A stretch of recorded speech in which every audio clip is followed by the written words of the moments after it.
आर्हत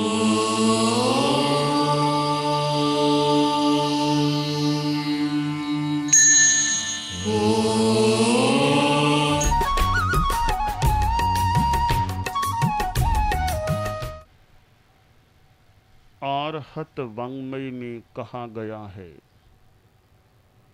पंचा सव परिन्नाया तिगुत्ता छसु संजया पंच निगहना धीरा निगंथा उज्जुदंशु। हमारी आत्मा के लिए त्याग का बड़ा महत्व होता है। अच्छा अभिग्रह, अच्छी प्रतिज्ञा, अच्छा संकल्प आत्मा के उत्थान में सहयोगी बनता है। जितना जीवन में त्याग बढ़ता है उतना धर्म भी बढ़ता है। त्याग धर्म, भोग अधर्म, व्रत धर्म, अव्रत अधर्म। जितना जितना त्याग होगा, सत्य संकल्प होगा, आत्मोत्थान होगा, जीवन अच्छा बनेगा। छोटे छोटे संकल्पों से मानस परिवर्तन हो। अनुव्रत गीत में कहा गया, गुरुदेव तुलसी ने अनुव्रत आंदोलन का शुभारंभ किया था। तो गीत की पंक्ति है, छोटे छोटे संकल्पों से मानस चेतन आदमी का परिष्कृत बन जाए।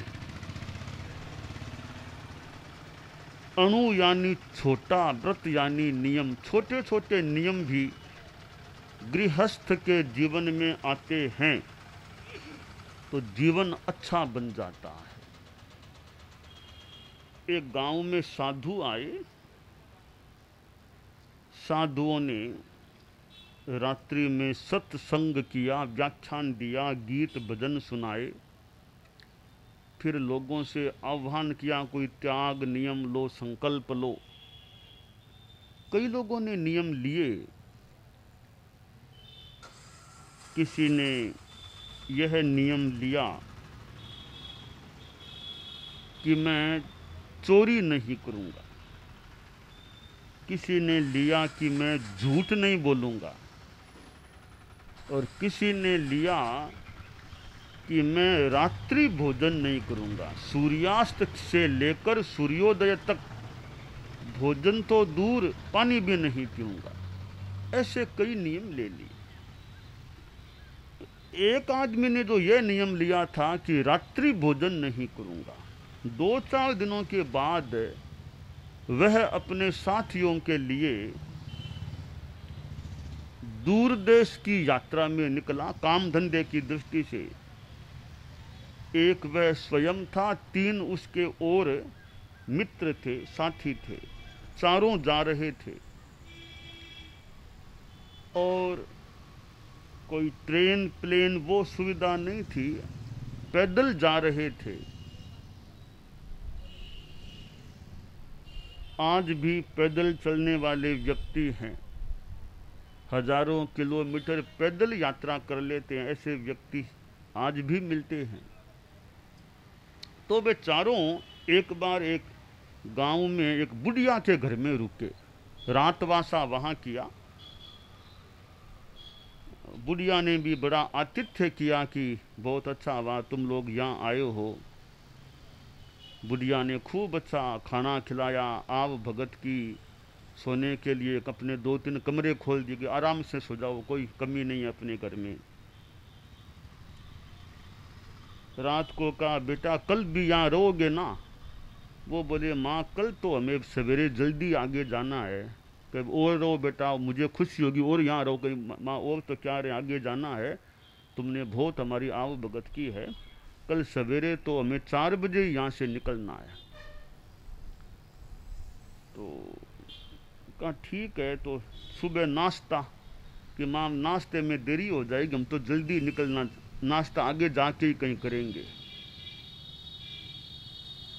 कहा ठीक है, मैं सवेरे देखती हूँ। तो बुढ़िया जल्दी उठ गई और उसने बिलोवना किया। सोचा कि थोड़ी गर्मी है, इनको छाछ पिला दूंगी, छाछ पी लेंगे तो थोड़ा हल्का सा नाश्ता हो जाएगा, बाकी नाश्ता आगे कर लेंगे। तो वो 4 बजे से पहले ही वो चारों उठ गए, शौच आदि से निवृत्त हुए।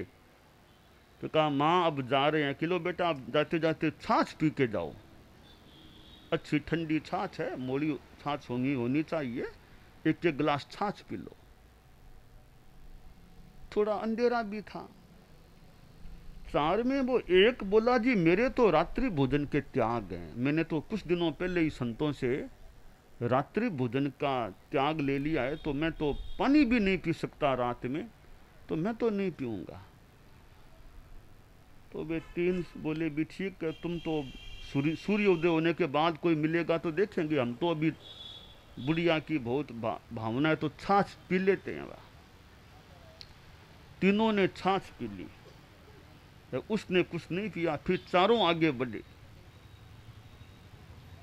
कुछ दूर आगे गए, उन तीनों को थोड़ी स्वास्थ्य में तकलीफ अनुभूत होने लगी। तब तक सूरज भी उग गया था।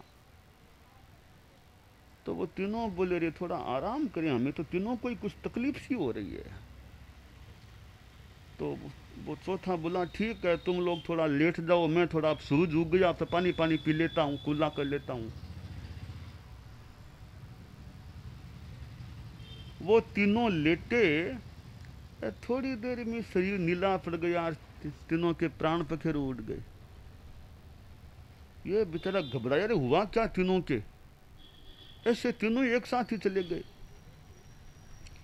ध्यान दिया कि क्या बात है, हमने इन लोगों ने छाछ पी थी, एक बार पीछे वाला गांव थोड़ा ही दूर है, वापस जाऊं, बात हुई क्या है, और भी इनका दाह संस्कार सारा काम भी करना पड़ेगा, तो पीछे वाले गांव में वापस जाऊं। वह गांव में गया और बुढ़िया के घर गया, और बुढ़िया तो रो रही थी, बहुत छाती पीट के रो रही थी कि माँ कि बेटा तू आ गया कि मैं तो आ गया, माँ बहुत खराब हुआ बेटा, खराब क्या हुआ माँ, वो तीनों ही चल बसे। बुढ़िया बोली बहुत खराब हो गया, मैंने बाद में देखा रे, इस वो बिलोवने का जो छाछ का मटका था, उसमें तो मरा हुआ सांप पड़ा था, सांप था उसमें, तो उसमें जहर मिल गया, और मैंने तो सद्भावना से छाछ उनको पड़ोसी, वो तो बेचारे जहर मिली हुई छाछ पी के गए, मरना ही था उनको। तो अब चौथे ने सोचा रे खैर दाह संस्कार काम तो सारा संपन्न कर दिया, कि मैंने एक नियम संतों से लिया था कि रात्रि भोजन नहीं करूंगा, इस एक संकल्प के नियम से मानो कि मैं तो बच गया, वरना इन्होंने छाछ पी, मैं भी इनके साथ छाछ पी लेता, तो 3 की जगह 4 पार्थिव देह हो जाते, फिर मैं तो इसलिए मानो बच गया। निमित्त इसको मान लूं कि वो संकल्प लिया था रात्रि भोजन न करने का, तब मैं बच गया। यह तो एक बात है, बचना, मूल आत्मा बचती है पाप से, वो खास बात होती है। तो इसने वो रात्रि भोजन का त्याग लिया था। एक युवक ने संतों से झूठ बोलने का त्याग लिया था, झूठ कभी नहीं बोलूंगा, और गलतियां भले 100 करूंगा तो, पर झूठ नहीं बोलूंगा, चोरी करूंगा तो भी झूठ नहीं बोलूंगा, और भी शराब पीऊंगा, कोई भी काम करो झूठ नहीं बोलूंगा। तो वो झूठ बोलने का त्याग लिया, वो शराब भी पीता था, चोरी भी करता था। एक दिन शराब पीने के लिए शराब की दुकान पर गया, फिर सोचा रे शराब पी लूँगा, कोई मेरे घर के बड़े आदमी मिलेंगे, पिताजी दादाजी, पूछेंगे कहाँ गए थे क्या, झूठ तो बोलना नहीं है। ये कहूँगा शराब पीने गया तो बहुत बुरी लगेगी कि हमारे घर का, अच्छे घर का लड़का शराब पीता है, तो पिताजी दादाजी सब क्या समझेंगे। झूठ नहीं बोलना है, सच बोलना होगा, झूठ नहीं बोलूँगा, सच फिर बोलना ही पड़ सकेगा। तो वो पिताजी दादाजी को बड़ा कष्ट होगा, बुरा भी लगेगा, कहीं मेरी मार, मुझे पिटाई भी मेरी करते हैं कि पिताजी क्या पता है। तो शराब तो नहीं पीना चाहिए। एक इस कारण से उसने शराब पीना छोड़ दिया। वह चोरी भी करता था। सोचा रे चोरी करने जाऊंगा और कोई पूछेगा कहाँ जा रही हो तो ये कह दूंगा कि चोरी करने जा रहा हूँ, झूठ बोलना नहीं है। आखिर कुछ तो बोलना ही पड़ जाता है कई बार। तो पकड़ में आऊँगा, लोग क्या समझेंगे कि अच्छे घराने का आदमी चोरियाँ करता रहता है। चोरी नहीं करनी चाहिए। यूँ अनेक पाप उसने इसलिए छोड़ दिए कि झूठ तो मुझे बोलना नहीं, सच अगर बोलूँगा तो अच्छा नहीं लगेगा, इसकी अपेक्षा पाप करना ही छोड़ दूँ। अनेक बुरी आदतों को छोड़ दिया। एक नियम उसने संतों से लिया था कि जिंदगी भर झूठ नहीं बोलूँगा। झूठ न बोलने के संकल्प के कारण से और भी अनेक बुराइयों से उसका बचाव हो गया। तो एक संकल्प ने उसको कितना अच्छा बना दिया। तीसरा एक लड़का था, उसने भी उसी सत्संग के कार्यक्रम के पश्चात वो नियम लिया था कि मैं कभी चोरी की चीज या मेरी नहीं होगी वो चीज मैं नहीं लूंगा। वह एक लड़का सा था, तो एक दिन वो मतलब कुल्हाड़ी से लकड़ियां काटता था। 10-12 वर्ष का बच्चा था। तो वो जंगल में गया, कुल्हाड़ी हाथ में थी। रास्ते में एक नदी भी आती थी और नदी पर छोटा सा पुल था। लोग तो पुल से पार हो रहे थे, वो भी पुल से पार हो रहा था। तो इधर तो नदी थी, दोनों ओर नदी थी, बीच में वो पुल था। बच्चा था, थोड़ा चंचल भी था, तो वो कुल्हाड़ी हाथ से छूट गई, नदी में गिर गई। तो वह बच्चा पुल के पार जाकर के रोने लगा कि अब मैं क्या करूंगा, कुल्हाड़ी नदी थोड़ी गहरी है, गिर गई, अब मेरा काम धंधा कैसे चलेगा, मेरा रोजगार का साधन था कुल्हाड़ी, वो अब चली गई। रोने लगा। रोने लगा तो उस जंगल में एक पेड़ में कोई देवता रहा करता था। उसने बच्चे को रोते देखा तो थोड़ी करुणा जागी, छोटा बच्चा है, रोता है, क्या है। ध्यान दिया कि कुल्हाड़ी इसकी नदी में गिर गई है इसलिए रो रहा है। देवता ने मनुष्य का रूप बनाया, उस बच्चे के पास प्रकट हुआ। बोलो क्या हुआ? कि मेरी कुल्हाड़ी गिर गई नदी में, वो मुझे निकाल दो तो मेरा काम हो जाए। वो देवता था आदमी के रूप में, नदी में वो उतरा। वो देव माया थी, एक सोने की कुल्हाड़ी उसके हाथ में आ गई। तो देख, यह तुम्हारी कुल्हाड़ी सोने की, यह क्या, देख ले। लड़के ने सोचा रे मेरा नियम है, जो मेरी वस्तु नहीं होगी उसको मैं नहीं लूंगा। कहा नहीं नहीं, ये तो सोने की है, मेरी तो लोहे की थी, ये तो मेरी नहीं, ये तो नहीं ले लो, ये तो नहीं लूंगा, ये मेरी नहीं है, ये मेरी नहीं है, मेरी वाली ये नहीं है। तो देख तेरी हो तो ले लो ना, मेरी ये नहीं है। अब फिर देवता वो अंदर गया, एक चांदी की कुल्हाड़ी लाया, ये तुम्हारी है, ले लो, तुम्हारी हो तो ले लो। कहा नहीं नहीं, ये भी मेरी नहीं है। देवता ने सोचा रे लड़का है तो ईमानदार, बड़ा ईमानदार है, सोने की चमचमाती है बढ़िया, वो भी इसने नहीं ली कि मेरी नहीं है। चांदी की भी कहा नहीं मेरी नहीं है। अब फिर वो देवता अंदर गया, उसकी जो थी लोहे की वो निकाल के लाया कि ये देख। कहा ये मेरी सी लगती है, ये दे दो मुझे। वह ले ली।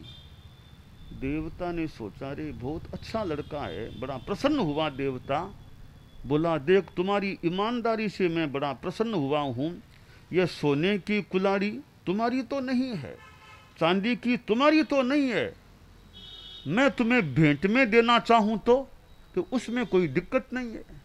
मेरी है यह बोलकर के मैं नहीं ले सकता, आप मुझे भेंट में दो, आप अपनी इच्छा से मुझे दो, तो भेंट लेना मेरे लिए निषिद्ध नहीं है। मैं चोरी के रूप में कोई चीज़ नहीं ले सकता, यह मेरा नियम है। देवता बोला कि तुम्हारी तो नहीं है, अब तुम्हारी हो जाएगी, क्योंकि मैं तुमको भेंट में दे रहा हूँ।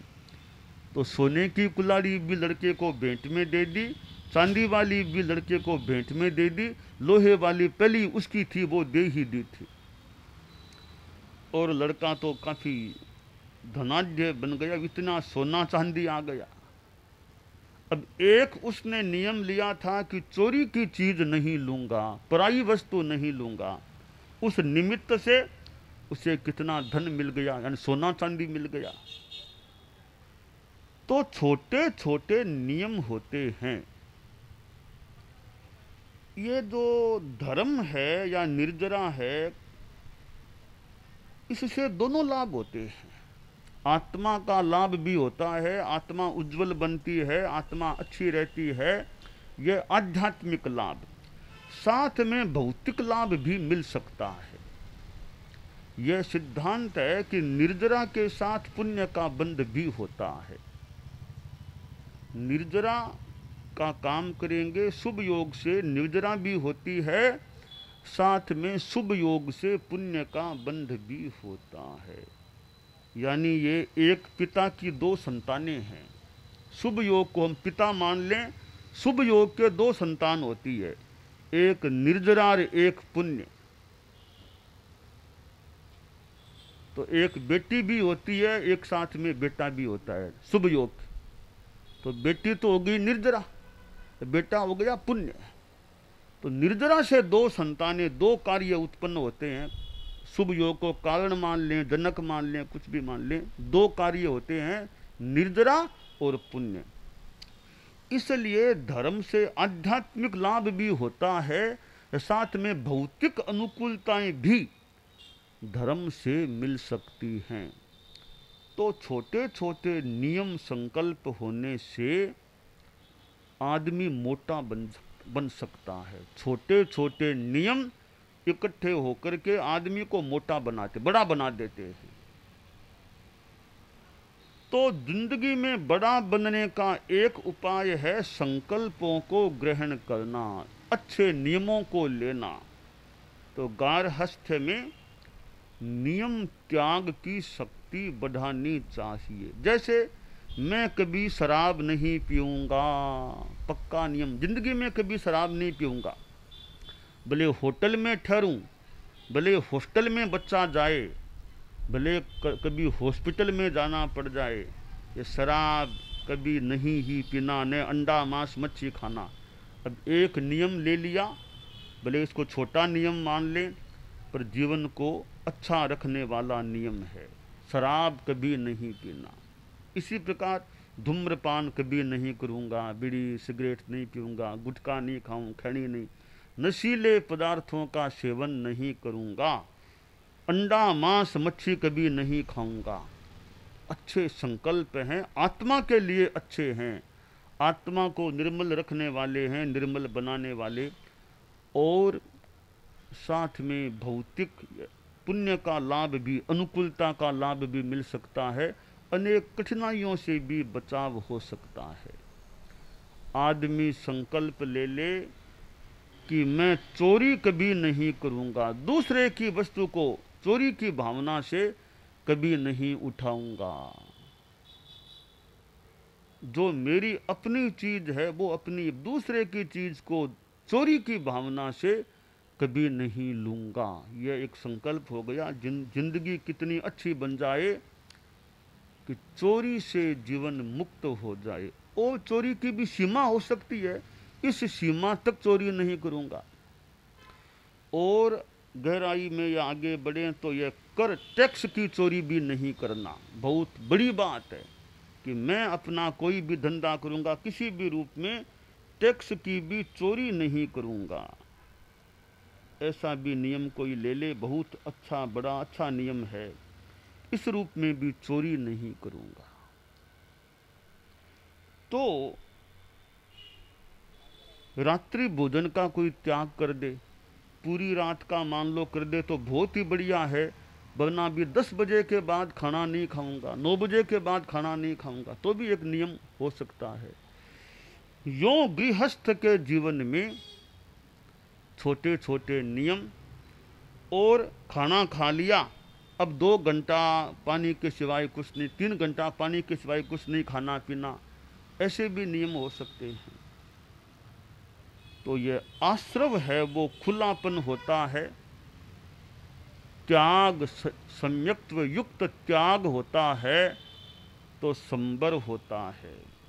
संस्कृत श्लोक में कहा गया, आश्रवो भव हेतु स्यात् संबरो मोक्ष कारणम इतीय मारहति दृष्टि ही शेष मत्स्या प्रपंचनम। यह आश्रव है, खुलापन है, अत्याग है या कसाय आदि आदि हैं, यह सारा संसार का हेतु, जन्म मरण का हेतु है। तो श्रावक जितना आश्रव के द्वार को बंद कर सके, जैसे तालाब के नाला होता है, मकान के दरवाज़ा होता है, नौका में कहीं कोई कभी छेद हो जाए तो तालाब के नाले के समान, मकान के द्वार के समान, नौका के छेद के समान यह आश्रव होता है।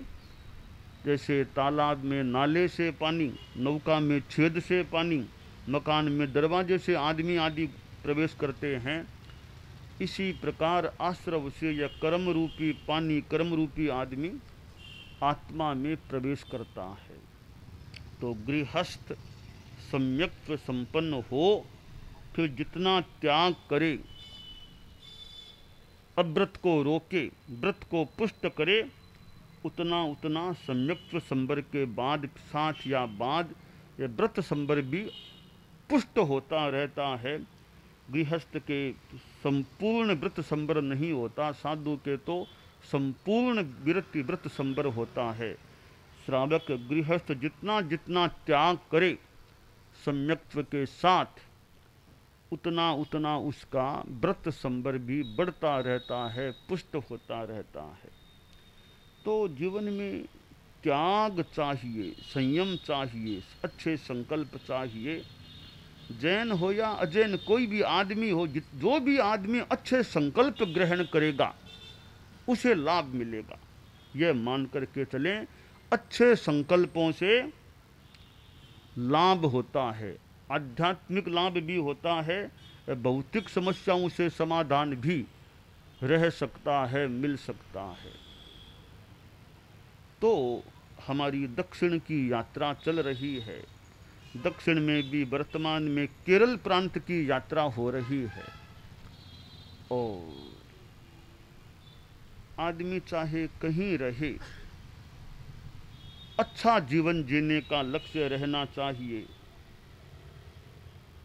क्षेत्र परिवर्तन हो जाए, यात्रा में भी होता है, काम अच्छा चलते रहना चाहिए।